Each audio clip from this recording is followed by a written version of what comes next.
My name is John Adams. I live in Droitwich. I was diagnosed with MND in 2017.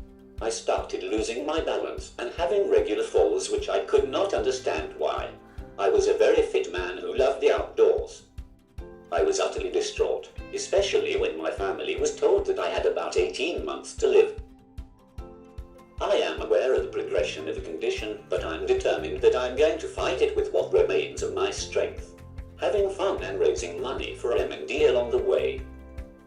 I started raising money for MND 3 years ago. I wanted to do what I could so as to help people going through what I was going through, support the organisation that continues to help me and my family. MND had provided my grip pad which enables me to communicate, and I wanted others in a similar situation to be able to access similar support. We started with Christmas Tags Challenge and the Christmas Tree of Hope, Valentine's cards being sent, Easter egg donations, and being an Easter bunny. I was the Droitwich Olympic torch bearer. I was photographed for the full Monty calendar, helped on the MND stall at Droitwich Rugby Club. I also asked for Christmas cards to be sent to me, and the latest was birthday cards to celebrate my 79th birthday, and I received 1,467 cards. My highlight was taking part in the full Monty calendar. It was so much fun. Our current total is an amazing £25,000. We will have more challenges to come, but arrangements are yet to be finalised, but you will have to keep an eye on my social media.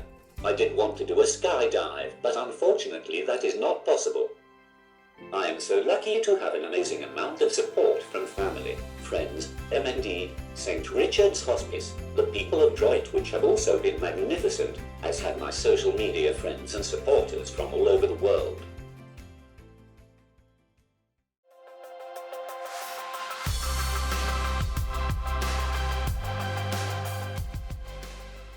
My name is Tony Frobisher and I'm from Worcester. My wife was pregnant with triplets. She was 24 weeks and her waters started to break.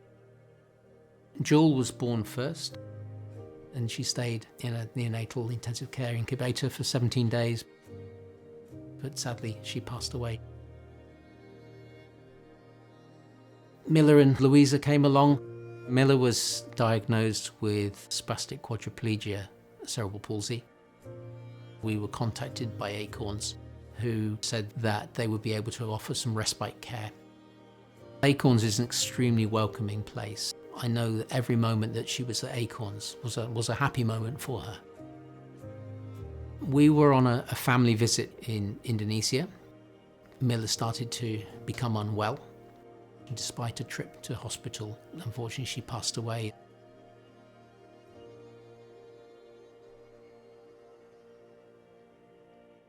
I wanted to fundraise in her memory and also in the memory of Jewel. I've done a lot of fundraising for Acorns. Louisa has done some fundraising herself. I always try and think up of something that will challenge me. Now, I've done 100 miles on a bike. What if I tag on a marathon on the same day? I set off at 4 o'clock in the morning and it took me about 16 hours in total. Convincing people to part with their money is the hardest part, and I'm always amazed, surprised and overjoyed that people are still prepared to do it. We benefited a lot from so much support from people that I wanted others to have that as well. So I'm always very appreciative of every single donation that comes in.